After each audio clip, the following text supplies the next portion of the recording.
తాలిబాన్లతో భారత ప్రభుత్వం దుబాయ్లో భేటీ అయింది. ఎందుకు, ఏమిటి? ఈ వ్యవహారానికి సంబంధించిన చిన్న కథనం చూద్దాం. భారత విదేశాంగ కార్యదర్శి విక్రమ్ మిశ్రీ తాలిబాన్ విదేశాంగ మంత్రి అమీర్ ఖాన్ ముత్తకీతో దుబాయ్లో చర్చలు జరపడం ఒక్కసారి సంచలనం కలిగింది.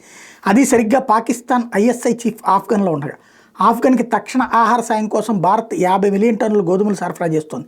ప్రపంచ రాజకీయాలు వేగంగా మారిపోతున్నాయి. అమెరికా ఇల్లు సరిదిద్దుకోవాలి. తన దేశంలో జరుగుతున్న యుద్ధంలో తలమునకలైన రష్యా వచ్చి ఆఫ్ఘన్ విషయాలు ఏమీ పట్టించుకోలేదు. ఈ టైంలోనే చైనా బెల్ట్ రోడ్డు వ్యవస్థ ద్వారా ఆఫ్ఘన్పై పెంచుతున్న పట్టుని ఆపాలి. తాలిబాన్ ఆఫ్ఘన్ని భారత వ్యతిరేక శక్తులకి అడ్డాగా మార్చకూడదు. అంటే పరోక్షంగా ప్రత్యక్షంగా పాకిస్తాన్ ఆఫ్ఘన్లో వేలు కాలు పెట్టకూడదు. ఇరాన్ ఆఫ్ఘన్ వ్యవహారంలో తలపెట్టకూడదు. అయితే తాలిబాన్లో నమ్మచ్చా అన్నది పెద్ద ప్రశ్న.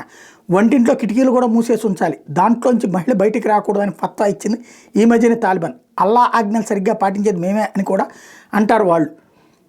మరోవైపు గత తీవ్ర సంక్షోభ సమయంలో కూడా తాలిబాన్లు భారతీయులకు సేఫ్ ప్యాసేజ్ ఇచ్చారు. ఎక్కడికక్కడ భారతీయులకి దారులు వదిలేశారు. తాలిబాన్లలో ఆఫ్ఘన్ పాత ఆర్మీలో ప్రజల్లో కూడా భారతీయుల పట్ల సానుకూలత ఉండడమే దానికి కారణం. పాకిస్తాన్ తాలిబాన్లకు ట్రైనింగ్ ఇచ్చింది నిజమే అయినా వాళ్ళ వేధింపులు ఆధిపత్య ధోరణి తాలిబాన్లకు నచ్చట్లేదు. పాకిస్తాన్ అడుక్కు తింటోంది ఇప్పటికే.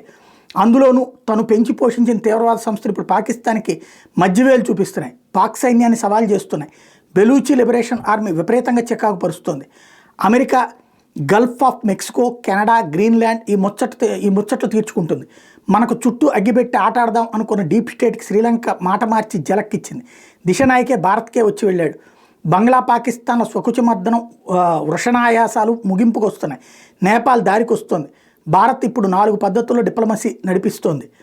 1 ఆహార డిప్లొమసీ, 2 అజ్ఞాత వ్యక్తుల డిప్లొమసీ, 3 ఆయుధ డిప్లొమసీ, 4ది సరదా కబుర్ల డిప్లొమసీ. ఎంచుకోవాల్సింది ఆయా దేశాలే. దేనికైనా మనం రెడీ. అయినా లోపల ఉన్న చాలామంది దొంగలు ద్రోహబుద్ధితోనే ఉన్నారు. అదే మనకి పెద్ద సమస్య.